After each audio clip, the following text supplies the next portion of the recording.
Монгол Улсад гэрэл зургийн алба үүсч хөгжсөний 90 жилийн ой гэрэл зурагчид уран бүтээлчдийг дэмжин бүтээлийг эдийн засгийн эргэлтэнд оруулах гэрэл зургаар Монгол Улсыг сурталчлах ажлын хүрээнд энэ сарын 21-ээс 27-ны өдрүүдэд Фотовик 2025 арга хэмжээг улс орон даяар нэгэн зэрэг зохион байгуулахаар болсон юм а. Өнөөдөр буюу 4-р сарын 21-ээс 27-ны өдрүүдийн хугацаанд гэрэл зургийн 7 хоногийг улс орон даяар нэгэн зэрэг зохион байгуулж байна. Тэгэхээр Дархан Уул аймгийн хувьд гэрэл зургийн 7 хоногийг аймгийн соёл урлаг аялал жуулчлал залуучуудын газар нь нарыг харил гэрэл зурагчдын клуб болон аймгийн музей соёлын төвөдтэйгээ хамтран зохион байгуулж байна. Тэгэхээр өнөөдөр бид нээлттэй Дархан Уул аймагт үйл ажиллагаа явуулж байгаа, ажиллаж амьдарч байгаа 12 гэрэл зурагчдынхаа уран бүтээлийн үзэсгэлэнгээс гадна 21 аймгийн гэрэл зурагчдын дан морины зураг буюу адууны зургаар гаргасан хямар үзэсгэлэнгээр бол нээж. За энэ хямар үзэсгэлэн маань 7 хоногийн туршид залуучууд театрын 2 давхрын фойонд дэлгэгдэн. За үүний зэрэгцээ манай Дархан Уул аймгийн маань гэрэл зурагчид уран бүтээлчдийн маань уран бүтээлийн үзэсгэлэнгүүд давхар дэлгэгдэнэ.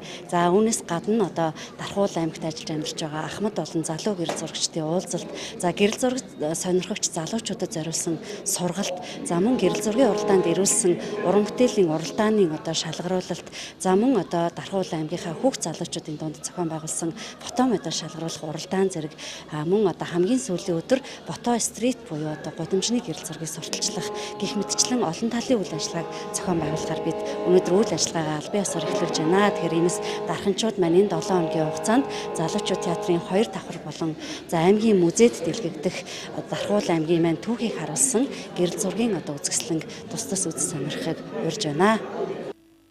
Гэрэл зургийн 7 хоногийн үйл ажиллагаа өнөөдрөөс албан ёсоор эхэлж Монголын гэрэл зургийн нийгэмлэгийн зурагчдын хямар, адууны гэрэл зургийн үзэсгэлэн болон тархины гэрэл зурагчдын нэгдсэн үзэсгэлэнгээр нээлттэй хийж байна.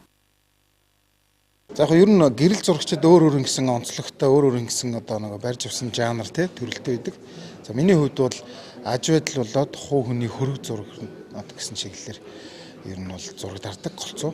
За тэгээ яг 2010 онд би анхныхаа бие даасан төрөх гээд үзэсгэлэн гаргаж ирсэн. За удахгүй бас энэ жилдээ багтаагаад өөрийнхөө энэ студ байгуулсан 20 жилийн ой болж байгаа. Тэрүүгээрээ бас нэг бие даасан үзэсгэлэн төрөх 2 үзэсгэлэн гаргах гэж байна. Тэгээ яг тэрнийхээ бэлтгэл ажил болгоод энэ Фотовик 2025 гэдэг энэ Монголын гэрэл зурагчдын нэгдсэн холбооноос зохион байгуулж байгаа энэ том арга хэмжээндээ өөрийнхөө дарсан хөрөг зургуудаар орж байгаа.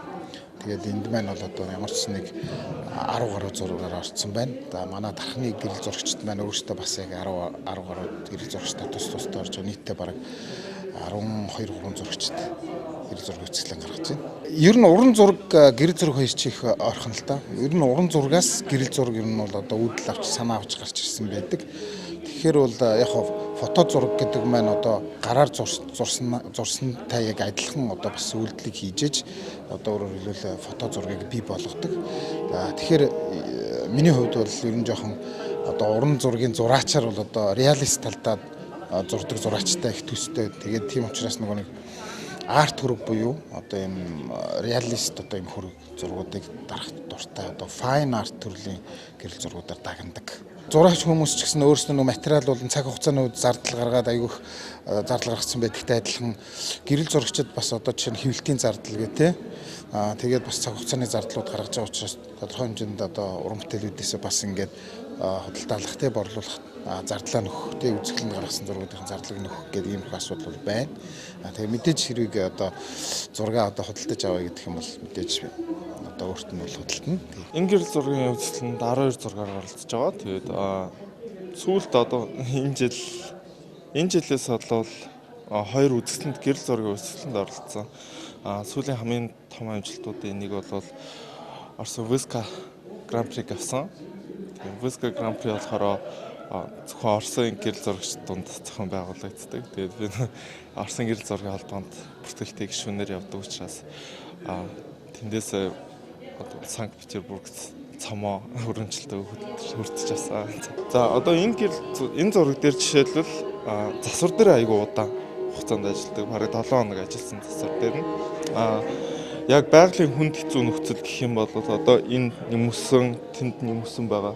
Энэ мөсөн агууд дарсан. Энэ бол хасах 49 градус Тэгэл манай охтууд одоо инфляцтай баг хаас нүцгэн тэгээд ингээд айгүй хэцүү нэг 5-10 секундын дотор ингээд машин руу ороод 5-10 секундын дотор яг нэг зургаас хамаарч хэцүү нас өөр байдаг.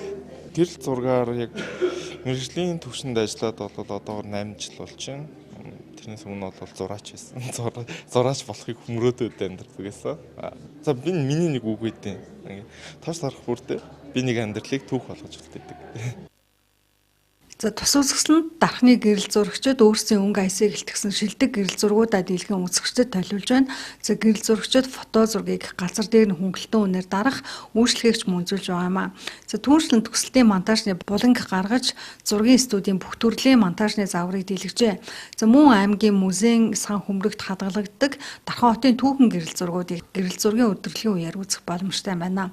Дарханчууд та бүхнийг өнөөдрөөс эхлэн залуучууд театрын 2 давхарт бүтэн 7 хоногийн турш үргэлжлэн гарах гэрэл зургийн үзэсгэлэнг зориулж Мэлмигэ баясхан оюундаа хөрөнгө оруулалт хийхийг урьж байна.